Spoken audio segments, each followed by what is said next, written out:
नाज़रीन अवां खे ब्रेकिंग न्यूज़ ॾेई रहिया आहियूं त गढ़ी हसन वेझो यूसी लोगी में JUI जे ज़िले अमीर डॉक्टर AG अंसारी ते हमलो कयो वियो आहे। गढ़ी हसन जी यूनियन काउंसिल लोगी मेहराब खान खोसो पोलिंग स्टेशन ते पाकिस्तान पीपल्स पार्टी जे वोटर्स पारां डॉक्टर AG अंसारी जी गाॾी ते हमलो करे संदसि कार जा शीशा तोड़िया विया। अवां खे ॿुधाईंदा हलूं त JUI जो ज़िले अमीर डॉक्टर AG अंसारी हमले में ज़ख़्मी थी पियो आहे।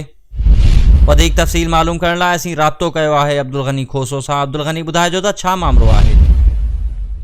जी बिल्कुलु आबिद, तव्हांखे ॿुधाईंदो हलां त सिंध जे मुख़्तलिफ़ ज़िलनि में थींदड़ बल्दियाती इलेक्शन जे पहिरें मरहले में सिंध जे मुख़्तलिफ़ इलाइक़नि जी गढ़ी हसन जे यूसीज़ ते बि इलेक्शन कमीशन जो को बि रूल ॾिसण में कोन पियो अचे।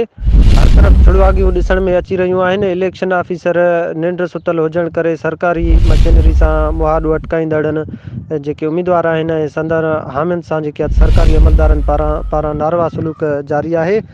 गढ़ी हसन जे यूनियन काउंसिल लोगी ते सरकारी धुर जे उम्मीदवारनि ऐं उनजे हामियुनि पारां पोलिंग जे विज़िट ते आयल JUI जे ज़िले अमीर डॉक्टर AG अंसारी मथां हमलो करे संदसि गाॾी जा शीशा टोड़े खेसि ऐं JUI जे 5 कारकुननि खे ज़ख़्मी कयो वियो आहे।